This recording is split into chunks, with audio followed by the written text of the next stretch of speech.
안녕하세요.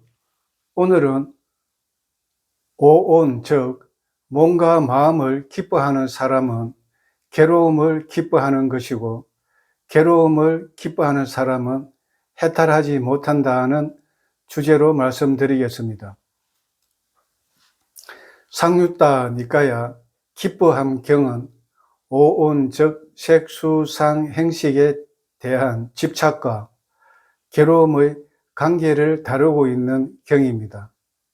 즉 부처님은 오온을 기뻐하는 사람은 괴로움을 기뻐하는 것이고, 괴로움을 기뻐하는 사람은 해탈하지 못한다고 설하고 있습니다. 이는 몸과 마음에 대한 집착이 곧 괴로움으로 이어진다는 가르침이라고 할 수 있겠습니다.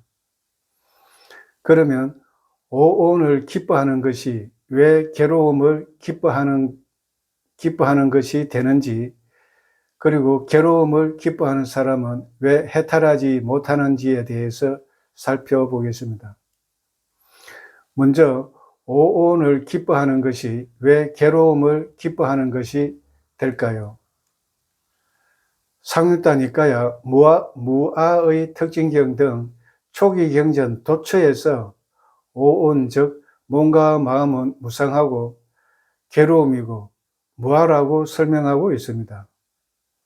왜 몸과 마음이 무상고무아일까요? 마지막 니까야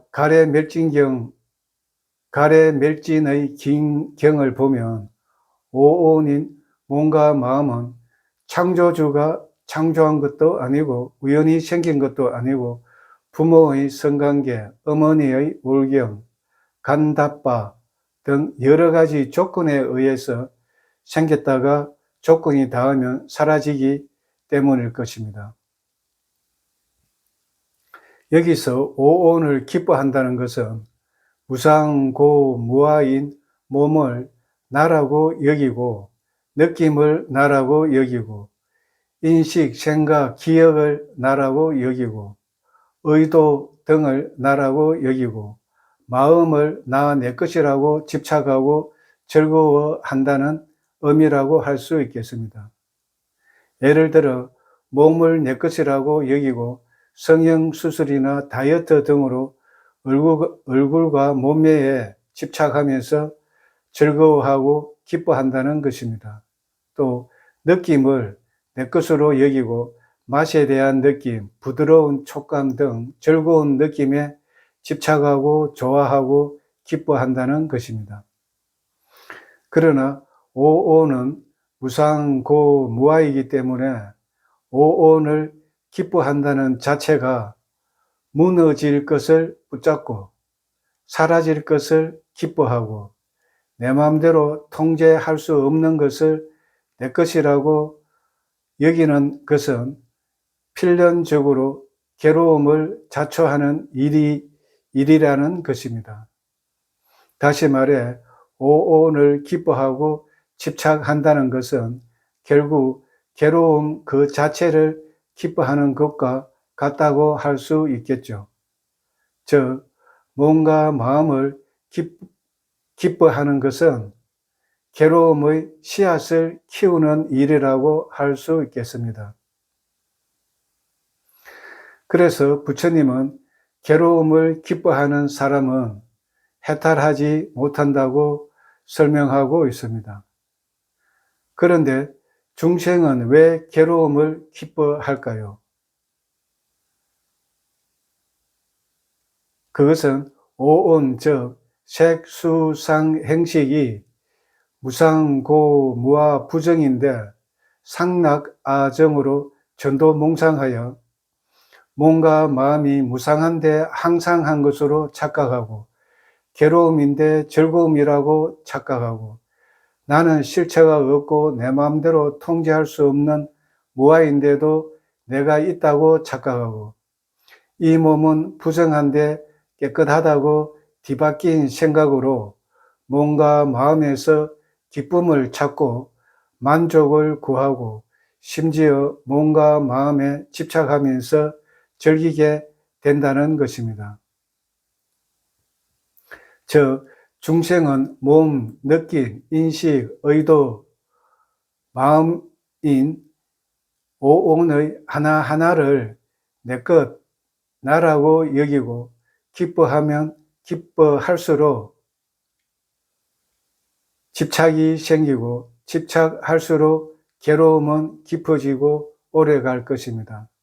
그래서 괴로움을 기뻐하는 자는 해탈하지 못한다고 설명하고 있습니다. 왜냐하면 본질적으로 괴로움일 수밖에 없는 몸과 마음에 집착하고 거기에서 즐거움을 찾는다는 자체가 12연기의 치유생노사, 즉 12연기가 작동해서 윤회의 고통을 이어가기 때문에 해탈과는 거리가 멀어지겠죠.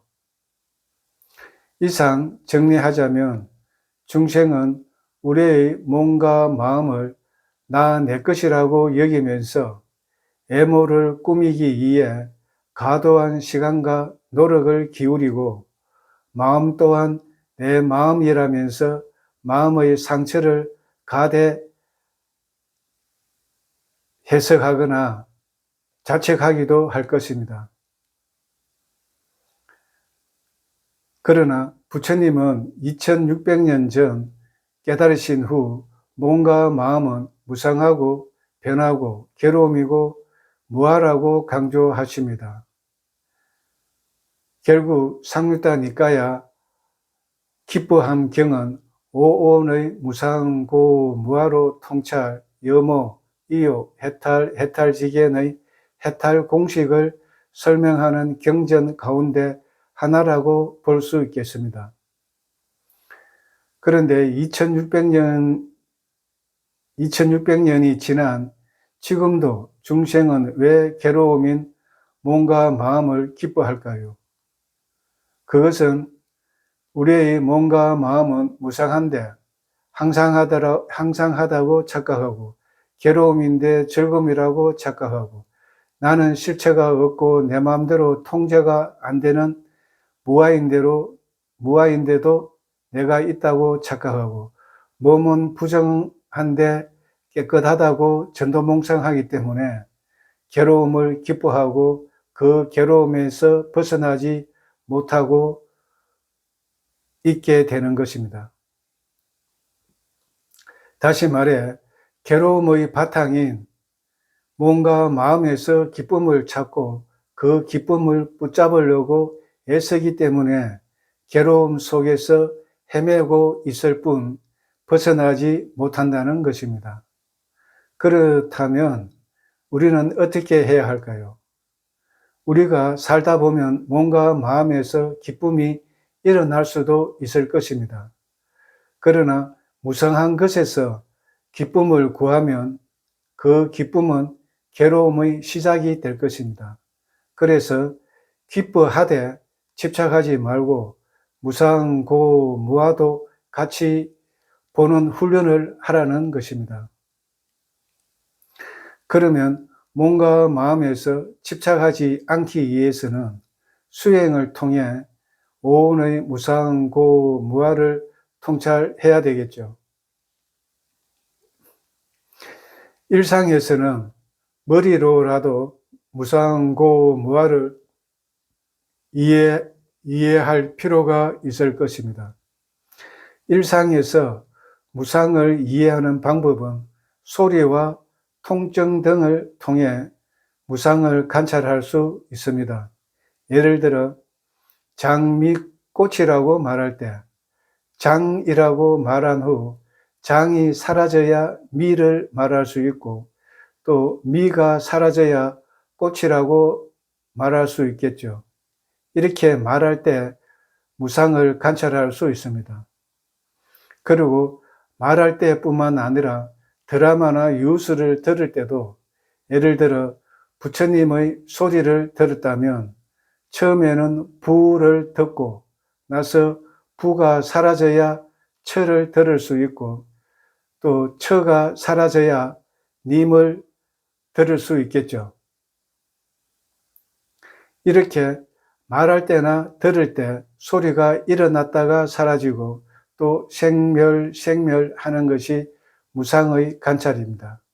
그리고 통증도 쑤시고 찌르고 욱신거릴 때 가만히 관찰하다 보면 쑤시는 것만 쭉 이어지지 않죠. 쑤셨다 찌르다 또 쑤시는 쑤시는 강도가 점점 강하다가 약해졌다가 이렇게 통증도 일어났다 사라졌다 생멸하니까 이것도 무상의 관찰이 됩니다. 이렇게 무상이 관찰되면 고도 알고 무아도 알게 됩니다. 무상, 고, 무아는 한 세트라고 보시면 되겠습니다. 무상하고 변하니까 괴로움이 되고 또 변하는 것에 집착해도 괴로움이 되겠죠. 그리고 무상하고 괴롭다는 것은 내 마음대로 통제가 안 된다는 것이니까 무아가 되겠죠. 이처럼 무상만 관찰되면 고, 무아도 알게 된다는 것입니다. 이와 같이 수행에서나 일상에서나 몸과 마음에서 일어나는 모든 현상을 기뻐하지 말고 그것들을 무상고 무아로 통찰하게 되면 몸과 마음은 실로 위험하고 더러운 것이며 집착할 만한 그 어떤 가치도 없다는 사실을 체득하게 될 것입니다. 그러면 몸에 대해서 진절머리가 나고 느낌에 대해서도 진절머리가 나며 인식, 생각, 기억에 대해서도 진절머리가 나고 탐욕, 성냄, 어리석음, 행위에도 정남이가 떨어지며 마음 자체에도 염증을 느낄 정도로 형성된 모든 것에 대해 정이 떨어지는 염오의 지혜가 생기게 될 것입니다. 그러면 탐욕이 빗발해서 해탈지기한 순수로 열반을 실현할 수 있다는 것입니다. 다음 시간에 뵙겠습니다.